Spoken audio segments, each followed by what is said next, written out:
Hello and good morning to all of you.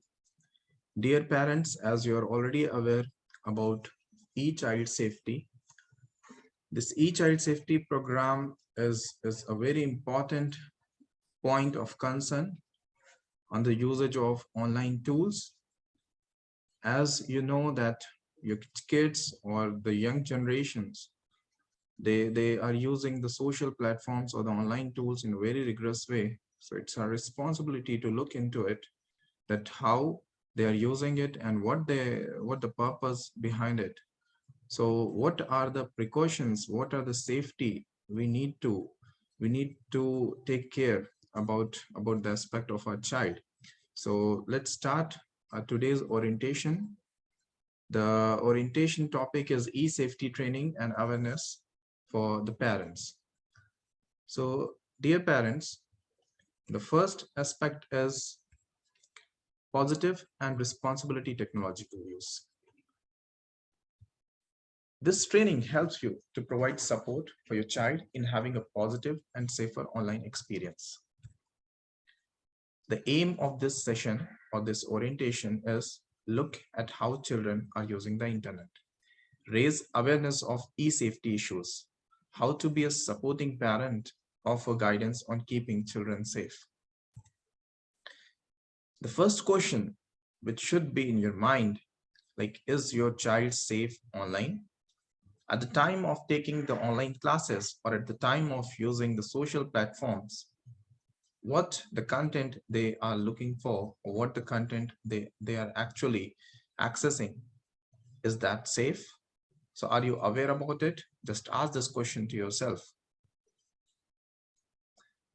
The impact or the things which needs to cover the points which is important. The question what I already asked you, like, is your child safe online? So what are the things which is already incurred in that question? The first one is cyberbullying. Bully a person or a group with the intent to hurt them socially, psychological, or even physically. Even all this bullying may be physical or may be online. If it is online, it is called cyber online. So if any person who is bullying online purpose, let us suppose if they are if they are just taking the picture of your kid and start you can say start teasing your child or something like that, so it will come under the cyberbullying part. So it may be psychological effect, maybe even physical. The second thing is sharing of personal details, like sending, sharing, or posting personal details like photos, phone numbers, addresses.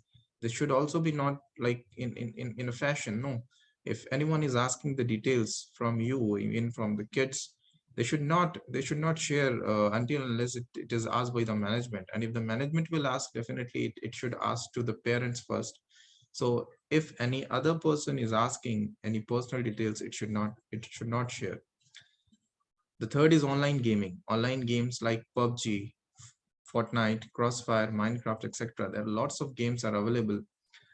Regarding this PUBG, the main point of mentioning this part is like this game was so popular even this time also, but there is a age limit, there is a age content also, like the way of action what in the game, it is actually a factual point of view. So if your kid is already involved so much in that game, and if they start following in their real life, then definitely it will affect.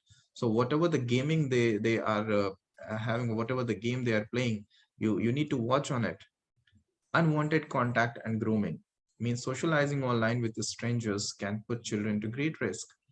Like, if unwanted content are there, and anyhow, let us suppose if your kid, they are really small and they are not even aware about it, like what they are actually watching as per the recommendation, like as you are aware about on YouTube and all, whatever the, let us suppose as an elder person, you are watching some content which is not appropriate for the kids, but YouTube will send a recommendation on the basis of the search engine what you have already searched before. The same content can be shown to your kids also, so you have to be very careful that what the content you are watching or what the kind of limitations you are having for your kids, that what they will watch or what they will not.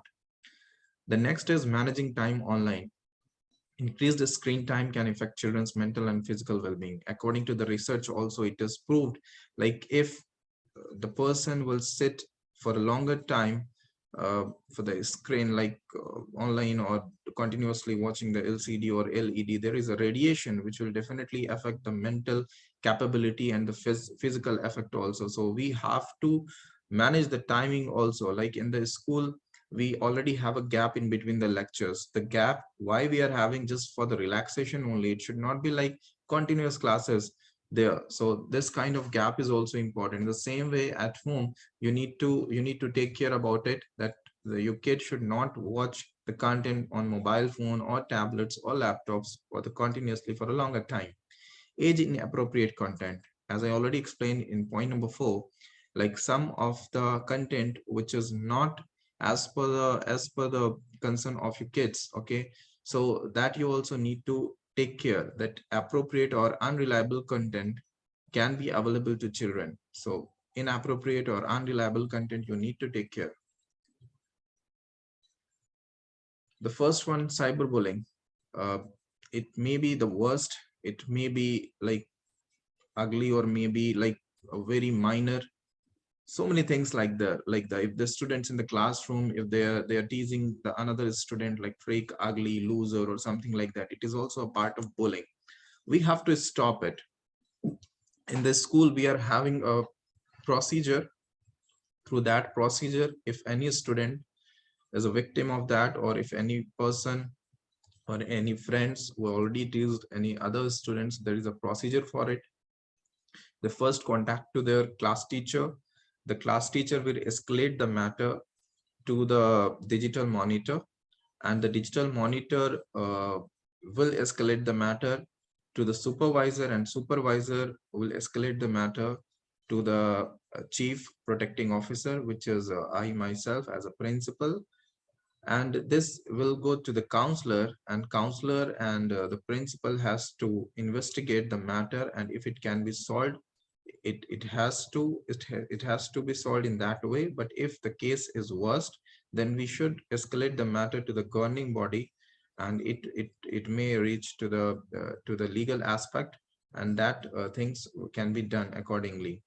So that's why we are having a digital monitor in each classroom, from the student side as well as from the teacher side, to stop this kind of cyberbullying in the classroom. Cyberbullying is the use of technology to harass, threaten, embarrass, or target another person. Online threats and mean, aggressive, or rude text, tweets, posts, or messages all count. Intimidation or mean comments that focus on things like a person, gender, religion, sexual orientation, race, or physical differences count as discrimination, which is against the law in many states. That means the police could get involved and bullies may face serious penalties. What you have to do if your student is also it's already the part of this bullying, or he has already harassed, talk to your child about cyberbullying. Ask gentle questions to determine the situation. Work with teachers, mentors, and guidance counselor to get support for your child. Encourage your children to share with you if their friends or peers are bullied. Educate your child about the repercussions about cyberbullying. Educate your child about the repercussions about cyberbullying. Clarify that even liking or sharing hurtful content is unacceptable. Encourage your child to reach out to others who are bullied and lend support. What should you do if your child is bullied? I already told you the procedure. There is a documentation for the bullying. Take a screenshot. Take a screenshot of abusing messages or behavior. This will help you report the bullying to the relevant authorities. Talk to the teachers in the school. Make sure they are aware about the situation. Report it to his or her school. You can also report it to the social media. Means we are at Indian school, so definitely you have to approach to the directly to the class teacher, and that will escalate to the digital monitor, and then supervisor, and then counselor, and then principal. You can also report it to the social media or gaming platform where it's posted. If your child receives threats, don't hesitate to contact the police. Talk to other parents and encourage them to speak to their children. The second is sharing of personal details online. As I've already explained it in a brief manner, like personal and financial information are currency for cyber criminals online. With your stolen identity, a cyber criminal may be able to access your bank account or obtain credit cards or loans in your name and potentially ruin your credit rating. You need to be careful with how much personal information you reveal online. Sharing your address, phone number, birthday, and other personal information can mean you are at a greater risk of identity theft, stalking, and harassment. This includes information you post on social media. Cyber criminals can piece together your identity from information that is publicly available about you. So think about what information you are sharing online.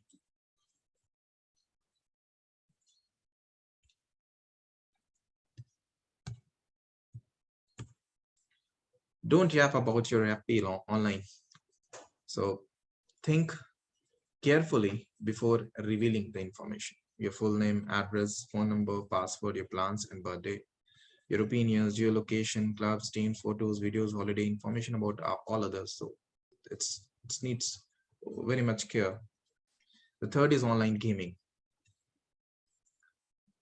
The online gaming part, video game addiction, also known as gaming disorder or internet gaming disorder, is generally defined as a problematic compulsive use of video games that results in significant impairment to an individual's ability to function in various life domains over a prolonged period of time.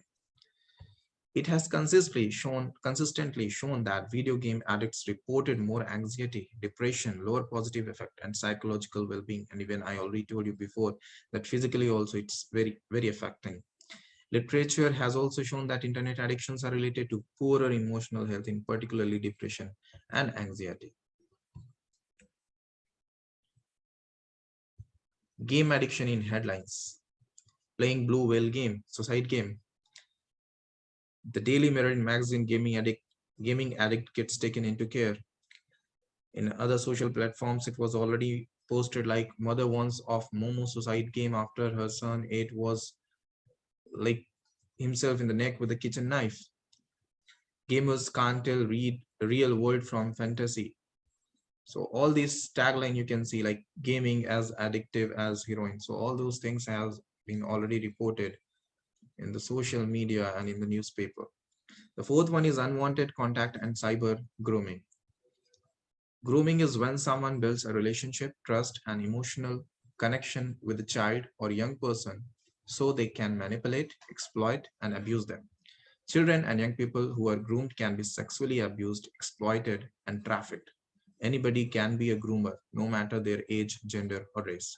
Giving gifts or special attention to a child or young person or their parent or carer, making the child or young person feel special or indebted to an adult. So that grooming, we need to take care when someone wants to build a relationship to you or to your child. Use of cameras. Many devices come with built-in cameras online. To take still images which can be shared, predators use video facilities to groom and exploit your child. The consequences is once information is uploaded online, it is very difficult to remove it. Possible criminal consequences of making or sharing offensive material, psychological effect, possibly impact on future, especially in relation to a specific profession. So whatever you are recording and wherever the camera is there, you have to take care that it is on or it is off, or it should not be like shared without your permission.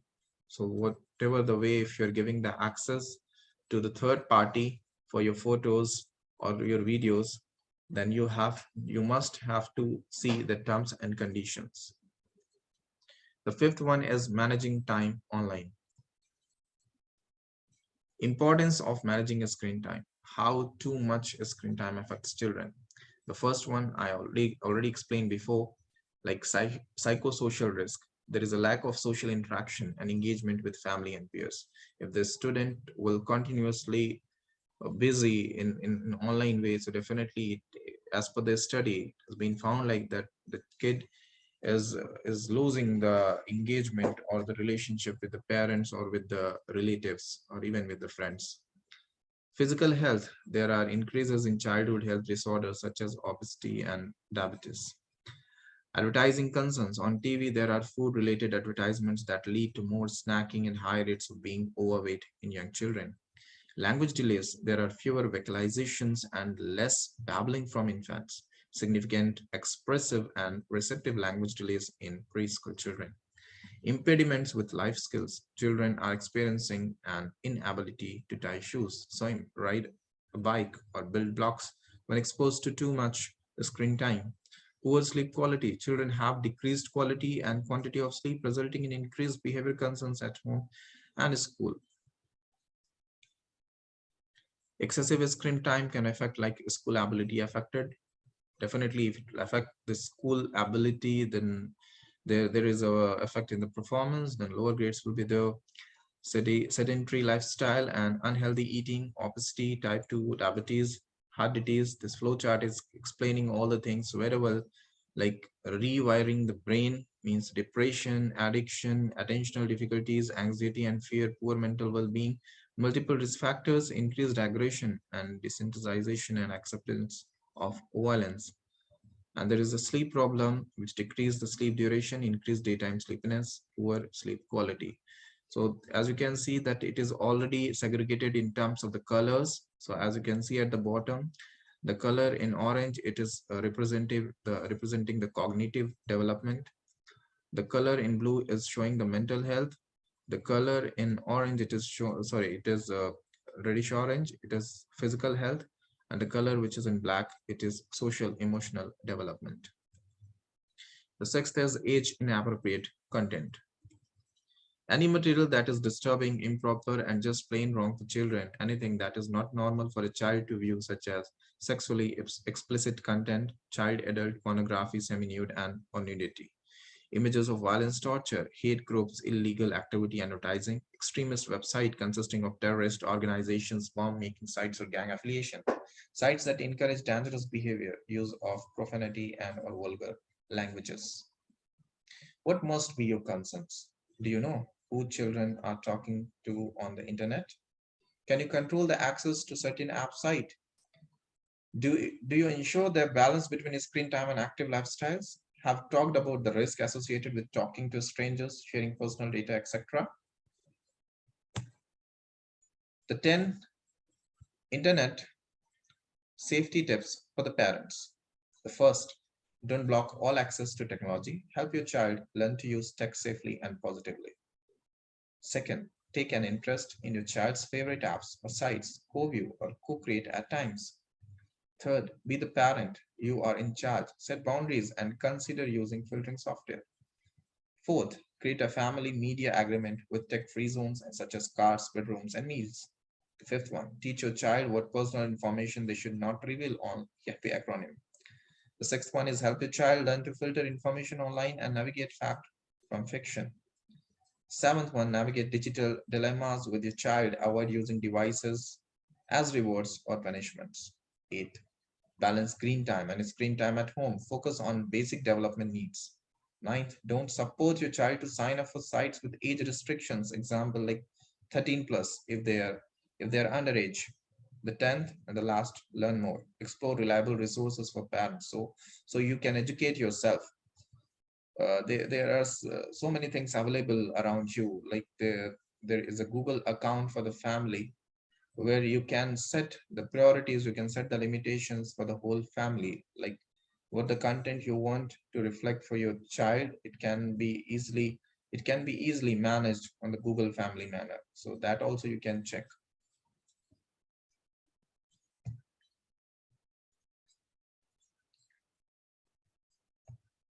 For the parents, there are some points that you need to take care. Talk to your child about what kind of material is not appropriate to view or send out to the others. Helping your child understand why it is important is key. Install web filtering software and parental controls that I already told you on your computer to help shield your child from the content. Always keep the software up to date. Always supervise your child while they are on the computer. Educate yourself on how to use technology properly. Find tips such as typing Ctrl plus H to view the history of a child's whereabouts on the computer. Use child-friendly search engines such as www.kitrex.org, www.safesearchkids.com, www.primaryschoolict.com. Exposure in the home. Bear in mind what older siblings or friends might be showing the younger brother or sister. Be aware of your own behavior as children copy their parents. Agree some rules as a whole family. There are help guides from organizations such as Connect Safely and BBC websites. For educators, we like if the parents are there and the educators are there, we have already set the points and we have already shared to them. Like keep the computers in a well light and open space where the monitor is easily visible. Know the school's internet safety policies, which we have already made and it is already available in the website, and rules in order to abide by them. Post safety tips posters from the CTAP website next to each computer in the classroom as a reference for each student. Education is key. Teach your students not to open or download anything from unfamiliar sources. School e-safety policy and strategies. Thanks. If you have any questions, you can ask. And in the next orientations, we'll be having a concern of the safety policy and strategies, which is already available in the website. That's why I have mentioned at the last that you can go through the website and you can check these policies directly. Thanks once again.